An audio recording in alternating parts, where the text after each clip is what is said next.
Okay, thank you everybody. Thank you for inviting me here tonight on behalf of the Blake Society. It's genuinely really lovely to see so many faces, people interested in hearing something about William Blake, who's one of the great passions of my life really. But before we jump in to talk about Blake, I'll introduce myself. My name's Andy Wilson.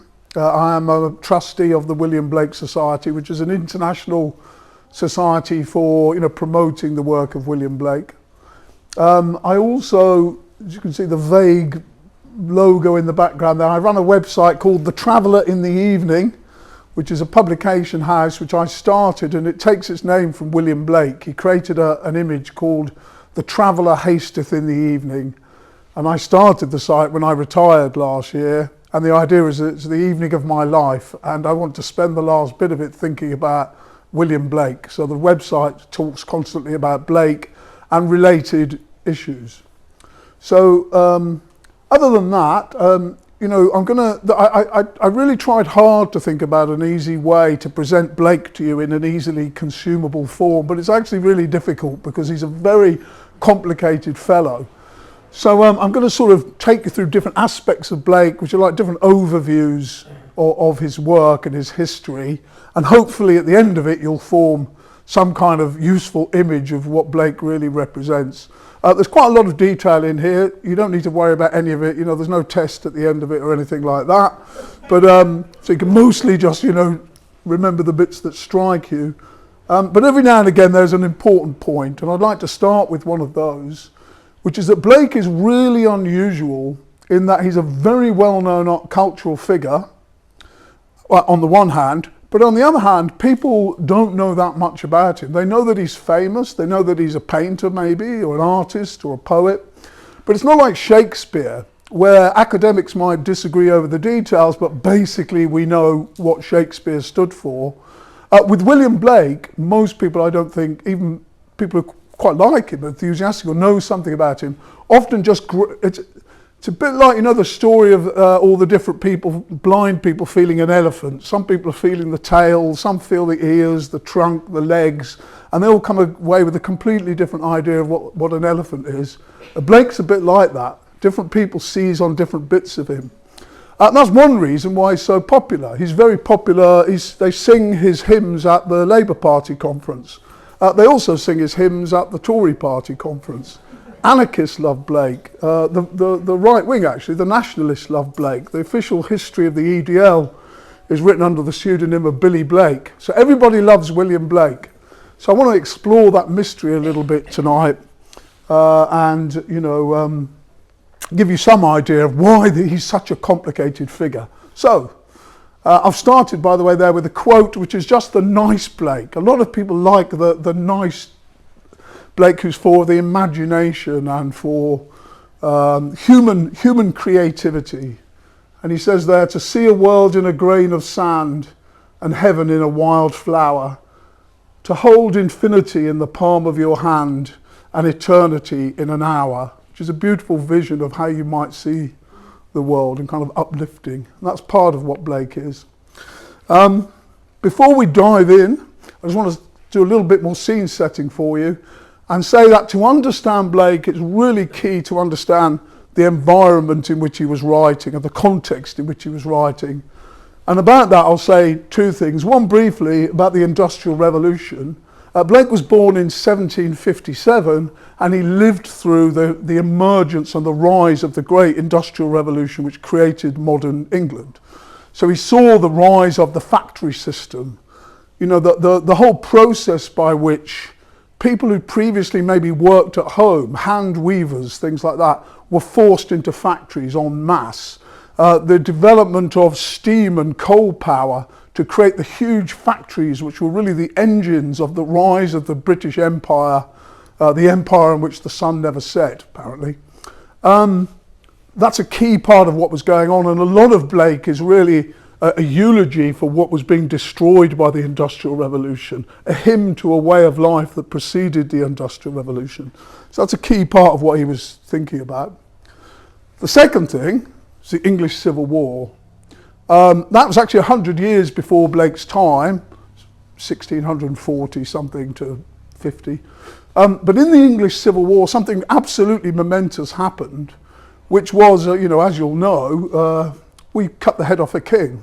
Parliament and the people rose up against the king, and we had a civil war over the issue of who rules.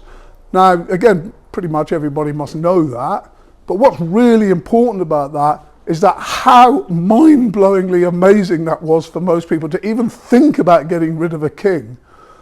Because previously people believed, the idea of the rich man at his castle, the poor man at his gate, what did he do? I can't remember. He gave them their positions, he ordered their estate. He being God. The idea was that God had created this hierarchy, and it was absolutely untouchable hierarchy, and it had been for 1,000 years.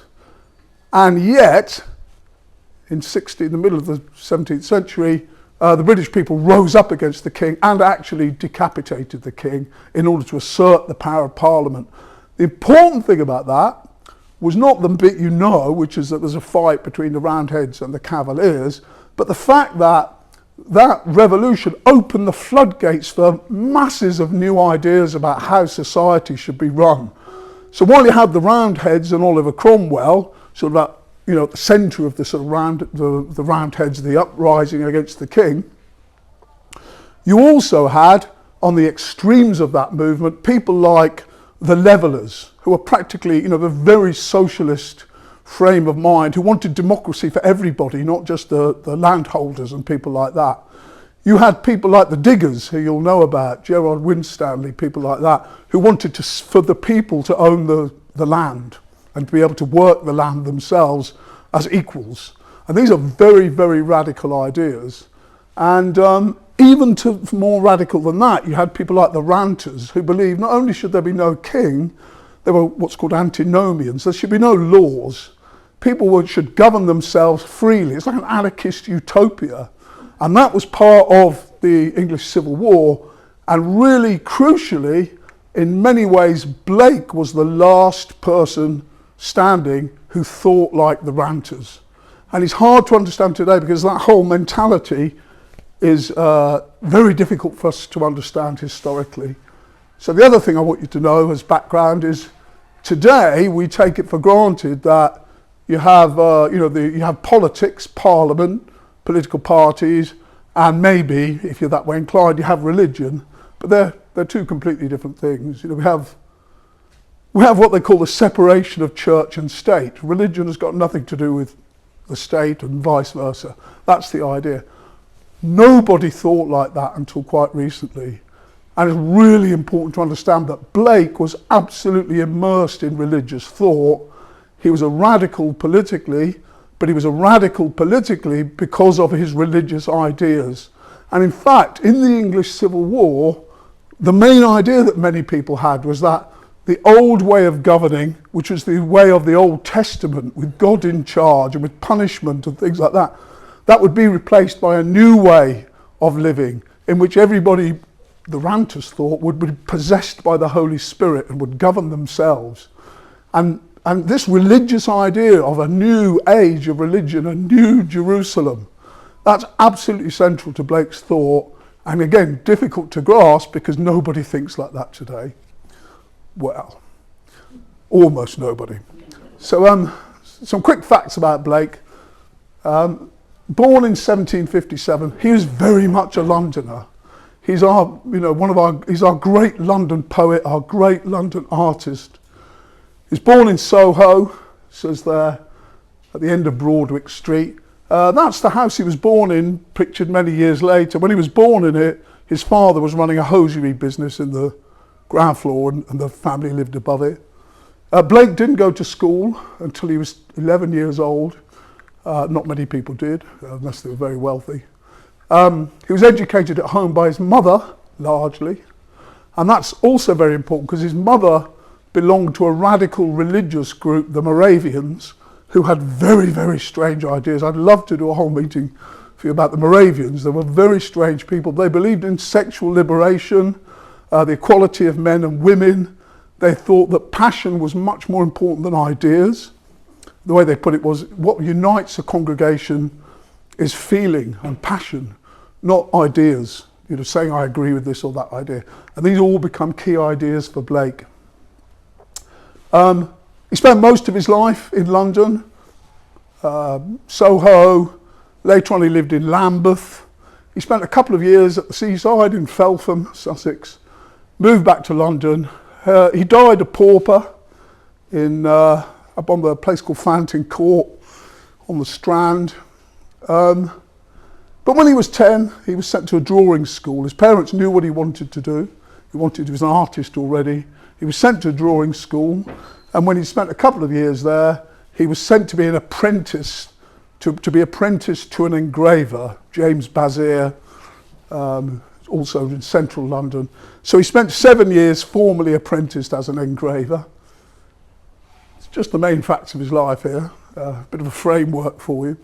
In 1782, he met and married Catherine Butcher, who was the daughter of a market trader. She was illiterate. In the wedding register where they marry, she marks it with an X.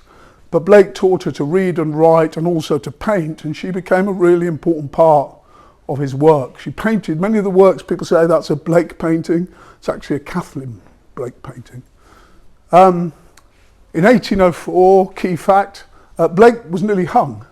He was tried for sedition at court for assaulting a soldier in Feltham, and according to the soldier, saying, God damn the king, basically welcoming Napoleon. This was considered seditionary, and he was put on trial. He could have lost his life for it. He didn't. He got away with it. But it gives you some idea of where he's coming from. Finally, he died in 1827, about 70 years old, in Fountain Court, clapping his hands with joy, apparently, waiting to go to heaven. So that's the main overview of his life. The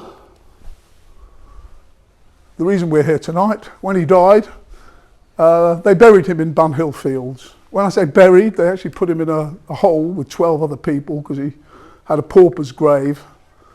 The gravestone on the left there was there for many years. I think it's still there, but it was just plonked down in Bunhill Fields to mark the fact that Blake was buried there. The gravestone on the right, the money for it was raised by the Blake Society after some researchers had located pretty much the spot, more or less, where Blake was buried, and that was placed on there. And the Blake Society meet there every August on Blake's death day. So, why is Blake important? And I want to split the answer into two areas. As an artist, he's important as an engraver and illustrator. He illustrated many books that weren't his own. He developed new techniques for engraving that were revolutionary, radical techniques. He also, as well as engraving for other people, producing the plates that they would use in their books, he engraved his own work. And he had a printing press at home, which he used to create his masterworks, which we'll talk about in a minute. He was an incredible poet. To me, he's maybe the greatest poet of the English language.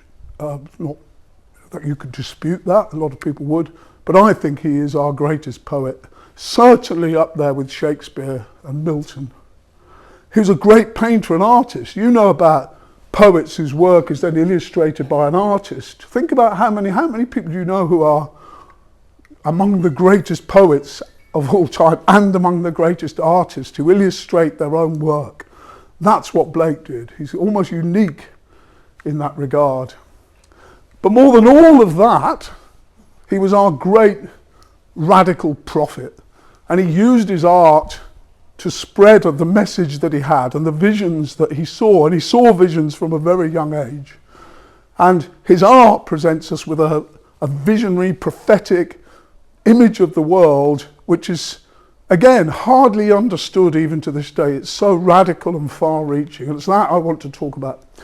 A quick list, a bit of a boring list of some of his major works, but if you were to spend time analysing it, you'd see some interesting things. I've highlighted some of his major works of his own, but what you might notice is that there's 10 years there, basically. In those 10 years, he produces nearly all of the great works that he's known for. And that he's a fairly young man at this point, in the 30s.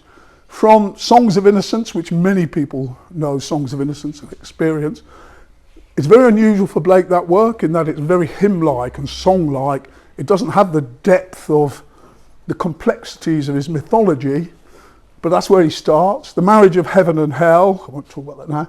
Then all these works are where he outlines his great vision, his mythology, through America of Prophecy, the Book of Urizen, the Book of Ahania, the Four Zoas, which he never actually ended up illustrating, but he wrote this great poem in a way, and he then interprets that twice here in 1804 with his book Milton, and it says 1820, but Jerusalem, he'd kind of had the idea for Jerusalem before that, and he spent many years producing all of the plates, and that is his major work.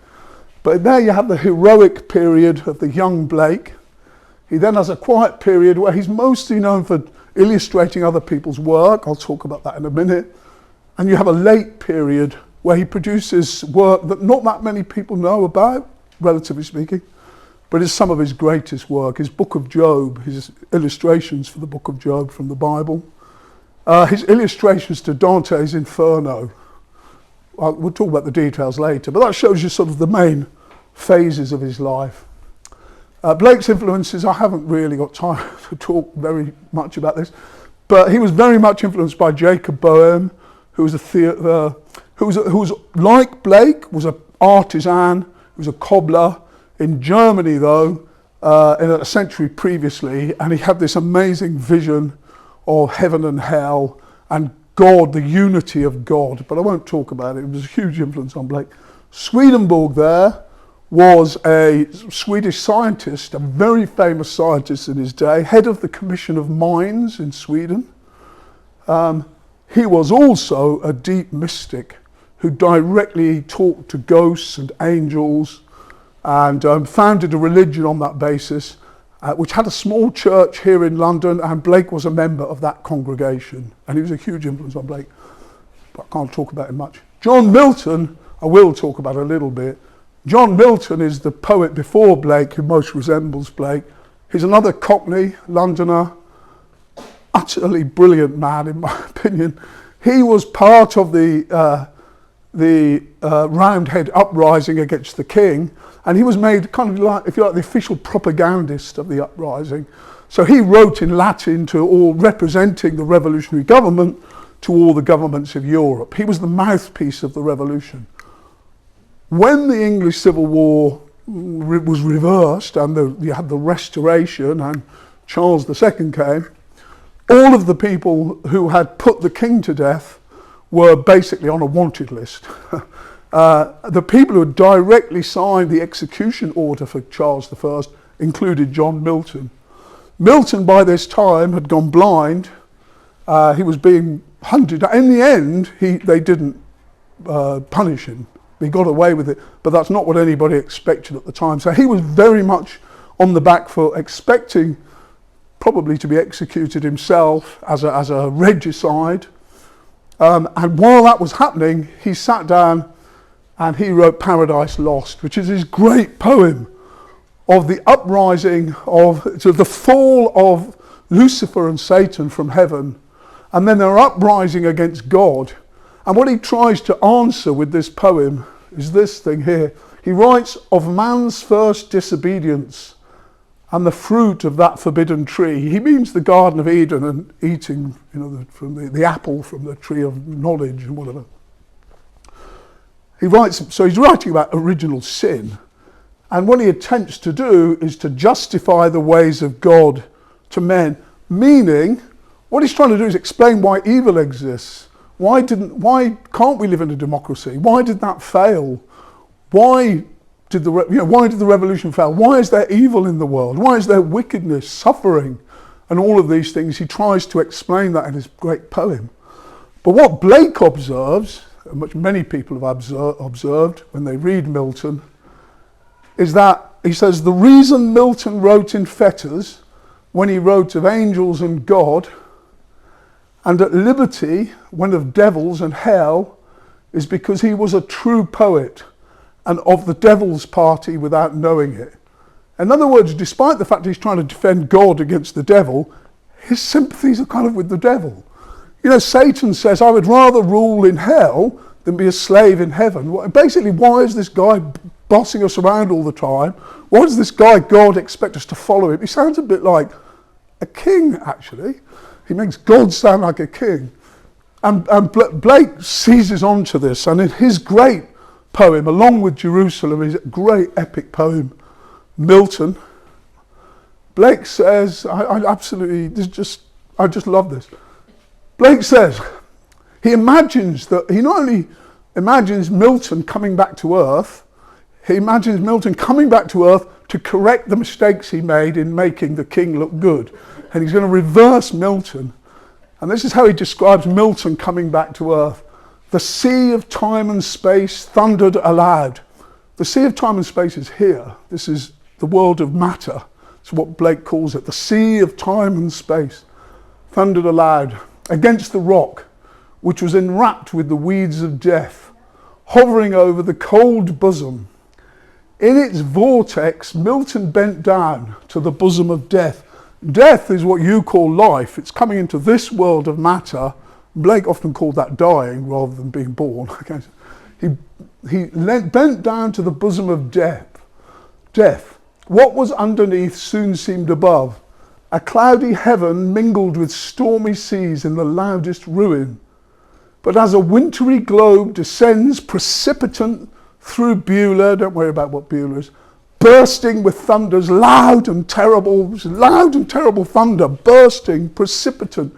So Milton's shadow fell, precipitant, loud, thundering into the sea of time and space. Then I saw him in the zenith as a falling star, descending perpendicular, swift as the swallow or swift.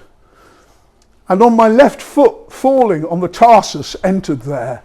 So this is a picture from Milton, which shows Milton as a star dropping like a bomb into the sea of time and space and hitting William Blake in the left foot, where he enters his body, and then Blake writes his great poem, inspired by Milton, but correcting Milton. So, you know, changing direction slightly here, I just want to say very quickly, in Blake's time, he was mostly known as an illustrator of other people's work.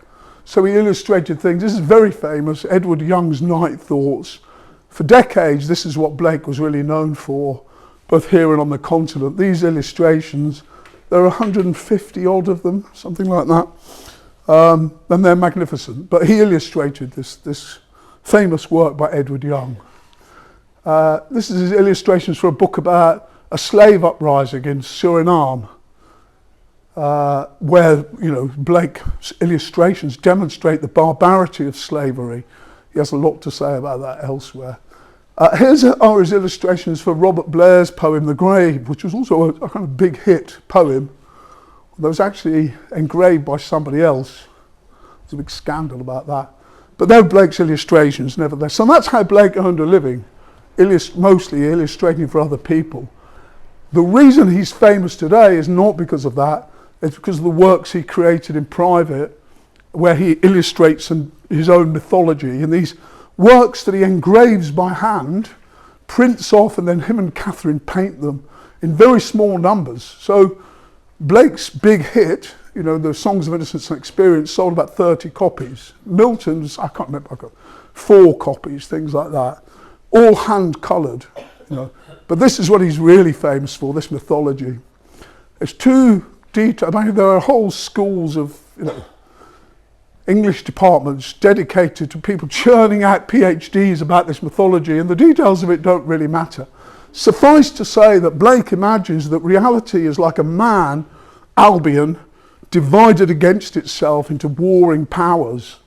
And these powers he gives names to: Urizen, Luther, Urthona, Tharmas. But they're analogous to, for example, to the elements.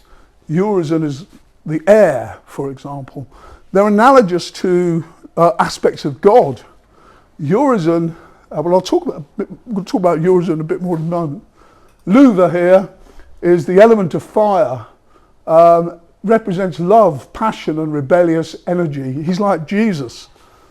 Urthona is like the holy God. There's a lot of detail here. Not only do you have these are the four zoas, they're called by Blake, the four energies, but not only do you have those four zoas, but they all have female equivalents. They have emanations, spectres, and it ends up there's hundreds of characters in this mythology, and you can spend a lifetime studying it. But instead, I just want to introduce you to the two main characters. Urizen.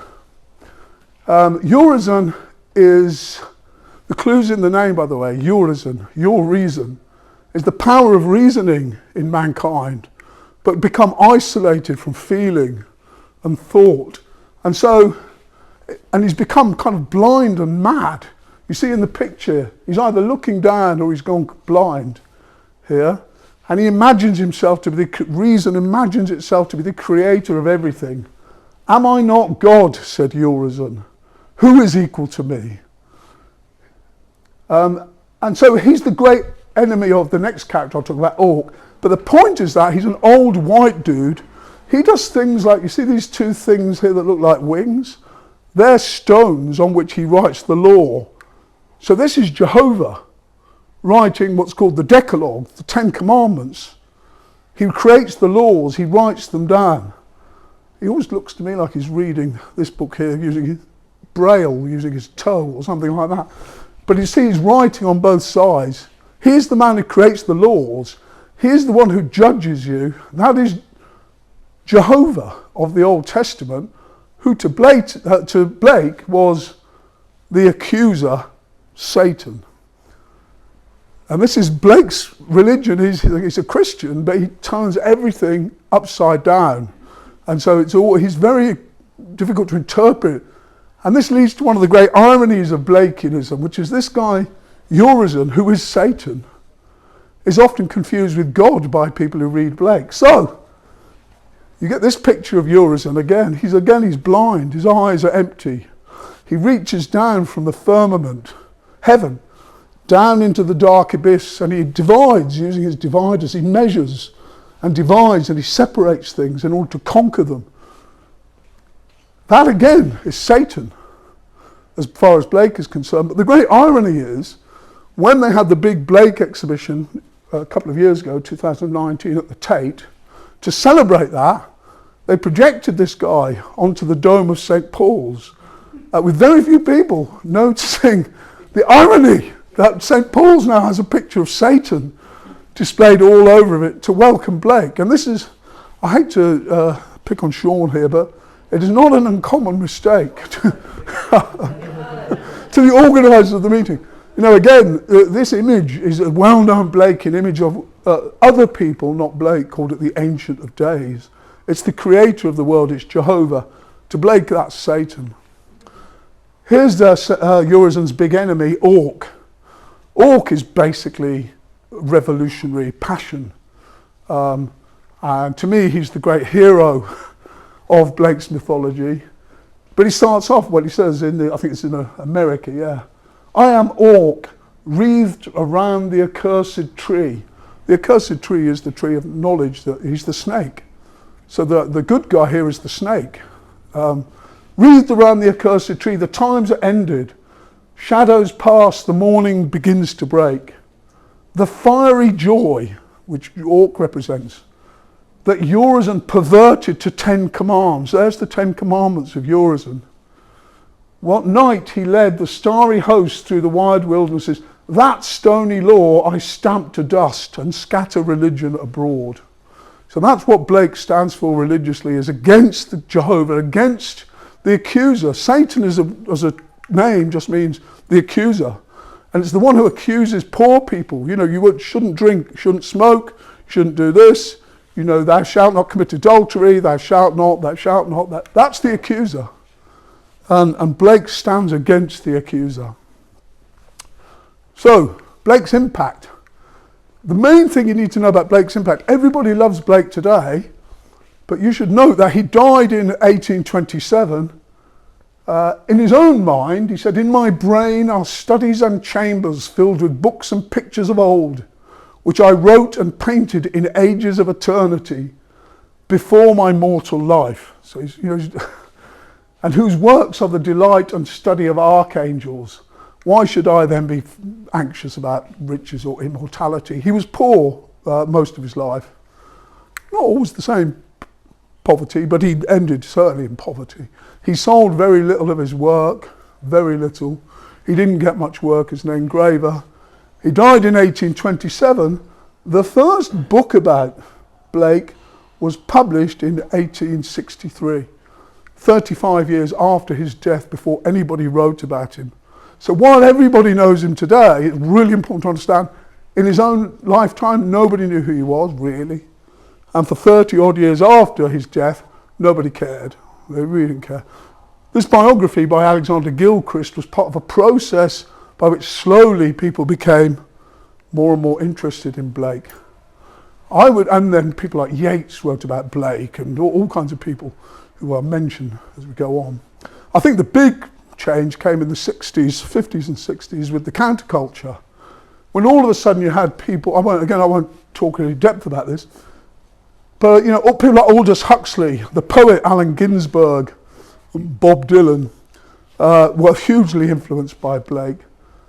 Aldous Huxley, two of his most famous books, as well as being a critic of if you like, authoritarian society, the society that's watching you, and all kind of, it's kind of that kind of society. He sings these great hymns, actually to drugs, to mescaline, which he took on his deathbed, by the way. He took a huge dose of psychedelic drug as he was dying. But he wrote these two books about what is the human brain, and his argument was that our brains only allow us to see a tiny little bit of reality, which is exactly what Blake said. He believed that drugs would help you see a much bigger picture of reality, which is why he's very popular with hippies in the 60s of taking LSD and whatnot, because they're agreeing with this. But his books about this are called Heaven and Hell, which is from Blake's The Marriage of Heaven and Hell. And he talks greatly about Blake in here, as well as his naming the book after it, and The Doors of Perception, which which phrase comes from Blake in The Marriage of Heaven and Hell, when he says, if the doors of perception were cleansed, everything would appear to man as it is, infinite. And that's what Huxley was talking about. And this is in the 50s, but that spills over through the beatniks into the 60s. Allen Ginsberg, hugely, one of the great poets of the beat movement, hugely influenced by Blake. When he had a vision of Blake, and he actually heard Blake's voice speaking to him, reading his poem, The Sunflower. And I think it was the 60s that put Blake on the table. Not only the 60s, we'll talk about some other things, but that's when Blake became a huge thing, I think. But to talk about Blake's actual poetry, there's so much of it, I can't really, do it justice in any way, but to whiz through some of it, to pick out some salient points. Blake is he's an English poet, sure. He's in many ways a poet of London. And one of his most famous poems is the poem London. I won't analyse it all or anything, but he talks about, I wander through each chartered street. Chartered meant owned by businesses, who licensed out charters to do this, charters to do this kind of business, charters to make glass. It's all controlled by political powers. In every cry of every man, in every infant's cry of fear, in every voice, in every ban, the mind-forged manacles I hear. Manacles, but in your mind. This is how people remain slaves, is because their mind is occupied by these manacles. And he wants to break those manacles, obviously. I'll pass on because time's moving on. Here's a much more famous poem. It's actually the most anthologized poem in the English language, Tiger, the Tiger. Again, it's such a simple thing. It's a song originally. And when you read it to yourself, it has the rhythm of almost a marching song. Tiger, tiger, burning bright in the forest of... It's like marching. But what it does is it raises one of the central questions, one of the mysteries of life, the same question Milton raised. Did he who made the lamb made thee? Did the God who made peace and beauty also make things as terrifying as the tiger? He doesn't answer it. He doesn't have to. He leaves you to... It's weird the way it works. He kind of hammers you the way, through the rhythm of the poem, but everything is left open in your mind at the end of it. There's his poem Jerusalem, not the great book that he did, Jerusalem, but a short song called Jerusalem, which is in the preface to his book Milton. This is his most famous thing, I think. This is, and again, I'm not going to go through it all, but it raises some of the central images of his myth and his beliefs. Did those feet in ancient time walk upon England's mountains green? And was the Holy Lamb of God on England's pleasant pasture seen? This relates to a mythology that Christ visited Glastonbury with Joseph of Arimathea in the years when he goes missing from the New Testament, if you know what I mean. But he says, did the countenance divine shine forth upon our clouded hills? And was Jerusalem builded here among these dark satanic mills? I should have highlighted Jerusalem there as well. What he means by Jerusalem is what religious radicals meant, which is the new Jerusalem, the new world that God is going to bring. It's not the physical Jerusalem, it's a new reality that we're going to enter. Was Jerusalem builded here among these dark satanic mills? I think people have heard that expression. The dark satanic mills are the actual mills, that he lived near one in Lambeth. He lived near the Albion Mill, which was one of the first great mills of England. So it's the literal mills, but it's also the mills of the mechanical mindset and the way that it thinks, the dark satanic mills. This is my favourite thing in black. Bring me my bow of burning gold. Bring me my arrows of desire. Bring me my spear, O clouds unfold. Bring me my chariot of fire. The chariot of fire is what Ezekiel saw when he saw God and he was raised to meet God. And its significance in religious thought is that that's one of the few occasions when anybody actually sees God. It's the experience of God himself. In Jewish mysticism, there's a great tradition called Merkaba mysticism, which is the mysticism of the chariot. And this represents the idea, will we actually see God? Bring me my chariot of fire. So as well as being the title of an interesting film about running, it's also meeting God. It's a central part of Blake's imagery. I will not cease from mental fight, nor shall my sword sleep in my hand, till we have built Jerusalem in England's green and pleasant land. He's not backing down. But oddly enough, this poem about creating a completely new world, rising up against oppression, was also used in the First World War when Sir Hubert Parry was asked to orchestrate it, to turn it to music, put it to music, to inspire patriotism during the First World War, which he did with the help of Sir Edward Elgar. And he created the version of Jerusalem that people know. I mean, I know you know it.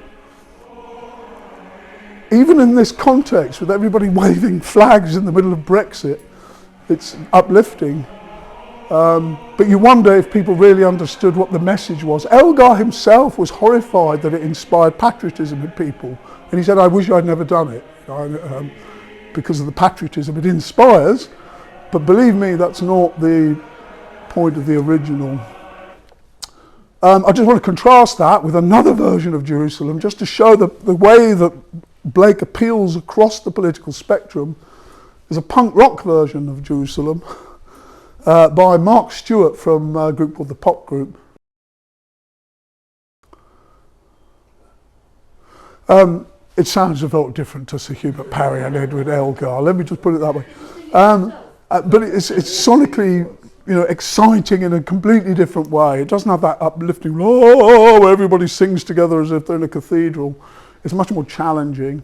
But again, it's symbolically, it's a different way of thinking about Blake. Everybody knows Blake of the Tiger, maybe Blake of London. I just want to talk very briefly about some of Blake's late work. And I have to be so brief about this, but here's some woodcuts he did to illustrate a new translation of Virgil. They look probably very traditional, maybe, if you're looking at it here. At the time, this was considered punk rock. They were rejected as being way too radical. They're rough and ready, in a way, and they're very modern to me. This is how you might illustrate, you know, an idea about nature now, but they were rejected at the time.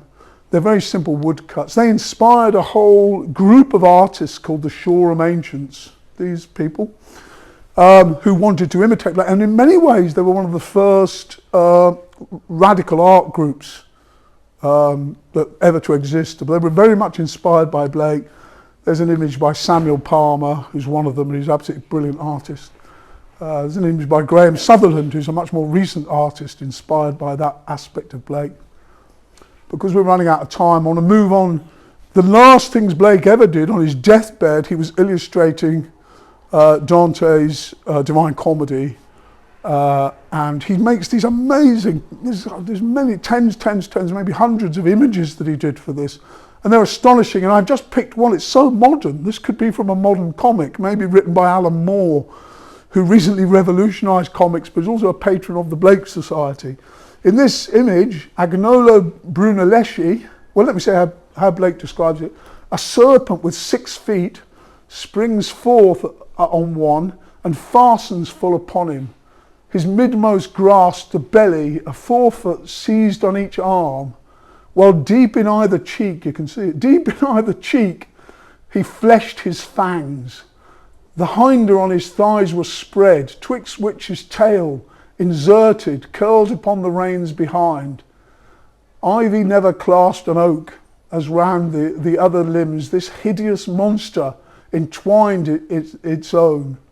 Then, as if they both had been burning wax, each melted into the other. This is the poor thief, Agnolo Brunelleschi, merging with a demon. This is a very modern, you know, science fiction kind of image, but it's absolutely typical for Blake. Here's one of Blake's rare commercially successful things of his own design, his illustrations of the Book of Job. I won't talk about it much except to say Blake empathised with the story of Job, who also had a pretty hard time. Blake's poverty, he felt, was like the way that Job had everything taken from him, but he maintained his faith in God. I won't go deep into this, but there are these beautiful images that he did, as well as making the engravings, which are slightly better known. He made all these paintings based on them for various patrons. I love this. Here's Satan leaning down. Here's Job being tormented in his sleep. Here's, well, Satan or God, I don't know, above him, tormenting him, flashes of lightning. Here's all these people here dragging him down in his sleep. Tormenting him as Job was tormented. Job said, my soul chooseth strangling and death rather than my life. I loathe it. I would not live always. Let me alone, for my days are vanity. That's how desperate Job becomes, but you know, happy ending. He sees through his faith in God to the end, and he's reunited with his family. They're just beautiful pictures, is my point. A few points about Blake as a radical, because, you know, we know the nice Blake, seeing eternity, all these things. Blake was a radical in this sense. He says, in the preface to Milton, he says, "Rouse up, O young men of the new age. Set your foreheads against the ignorant hirelings. For we have hirelings in the camp, the court and the university, who would, if they could, forever depress mental and prolong corporeal war." He wants to fight. You know, he's going to shake things up. He's radical in that sense. He's deeply radical in religion.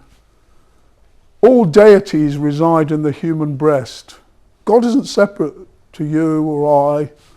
More than that, Henry Crabb Robinson, who's a friend of Blake's and of Wordsworth and Coleridge, asked Blake about Jesus. Did he believe that Jesus was God? And Blake said, "He is the only God, and so am I, and so are you." This is a very different image of religion than we mostly have. Christ died an unbeliever. The modern church crucifies Christ with his head downwards. What Blake believed in instead is very hard to describe, but just give you an aspect of it. Christ comes as he came at first, to deliver those who are bound under the nave, not to deliver the knave. He comes to deliver man the accused, not Satan the accuser. He doesn't come to deliver vicars who denounce people from the pulpit, or kings or judges. It comes to free the poor, the accused, not Satan, the accuser. This is the religion of the ranters in the English Civil War. He's a supporter of revolution. You know, here's an image he created called Glad Day, or Albion Rose, which he created to greet the French Revolution. It shows Orc, his spirit of revolution, crucified like Jesus. There's Orc again. It's a revolutionary figure. Anybody know the film Blade Runner? Yeah, there's a bit in Blade Runner when I first saw it, and the second time, third, and probably first 10 times I saw it, I just didn't register with me. It's when Roy Batty and Leon, the replicants, are in the laboratory of Mr. Chu, who's the eye scientist who creates their eyes. At the end, Batty says, "If only you'd seen what I've seen with your eyes." But on the way to doing that, there's a line that apparently Rutger Hauer just improvised and dropped in. So Rutger Hauer is the leader of the replicants. Fiery the angels fell.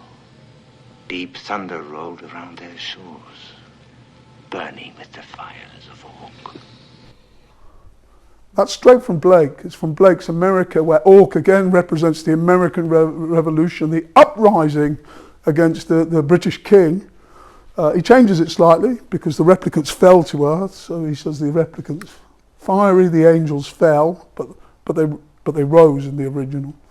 Indignant, burning with the fires of Orc. This is Rutger Hauer's little contribution to the film, where Blake's Orc represents the very spirit of revolution, in this case the robot revolution. There it is in the original. Blake was a militant opponent of slavery. I won't talk about that, but he was a militant defender of sexual freedom, women's liberation. His first great mythical work was Visions of the Daughters of Albion. But again, these are just examples of his political radicalism. I want to, in this respect, I just want to finish with this Orc, this spirit of revolution, the American Revolution, the French Revolution, sexual freedom, and an end to slavery. When in the American Revolution it reaches its climax, Orc emerges, and it says, "Stiff shuddering shook the heavenly thrones. France, Spain, and Italy in terror viewed the bands of Albion, and the ancient guardians fainting upon the elements, smitten with their own plagues. They slow advanced to shut the 5 gates of their law-built heaven." The 5 gates are your senses. And what it's saying is that the rulers and things want to shut your senses to reality. Filled with blasting fancies and the mildews of despair, with fierce disease and lust, unable to stem the fires of Orc. But the 5 gates were consumed, and their bolts and hinges melted, and the fierce flames burned around the heavens and around the abodes of men. This is like, you know, the climax of revolution is a complete freedom of the mind. And very finally, what does Blake mean today? He means whatever you want him to mean to you, if you know what I mean. There's so much in Blake and so much depth. You can find anything in it. But I want to suggest something here, that Blake had this idea that human consciousness can contract or expand.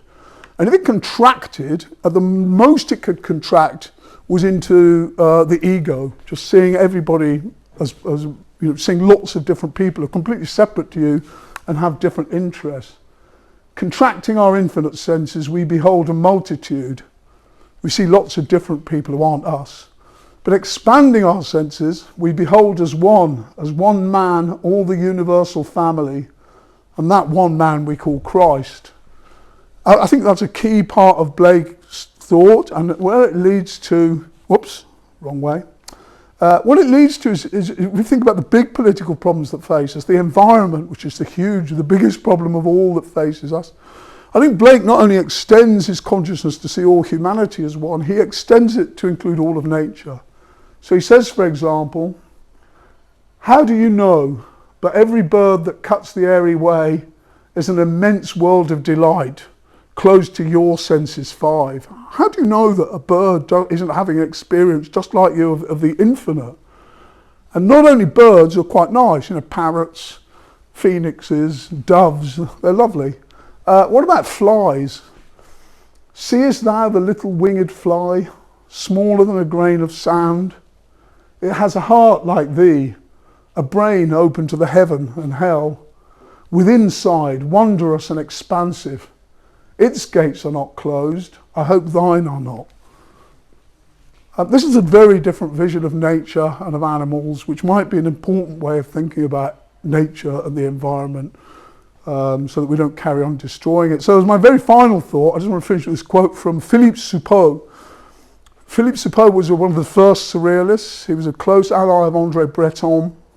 He also wrote the first study of Blake in French, and he was a great student of Blake, as were all the surrealists.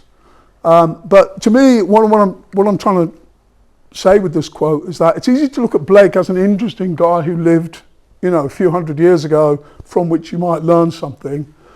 I actually take this quote from Soupault and use it as the motto for my website, for the whole website, because what it tries to say is that Blake isn't an interesting antiquarian thing from the past. He actually maybe represents the future, a completely different way of seeing the world. And maybe we won't go into that future, but perhaps we should. And the way Soupault says that is that it is proper to state that Blake never had, strictly speaking, any influence, and that it is extremely probable that he never will. Not literally true. The reason is that in Blake we behold not so much a fountain, a source, as a mountain top. And to me that's how I see Blake. So thank you very much for listening to me tonight. I hope there's something interesting there for you. And if you want to ask questions, please do so. I'm a little bit deaf, so shout, and if you really want to be heard, shout to Sean, who'll tell me what you said. Thank you.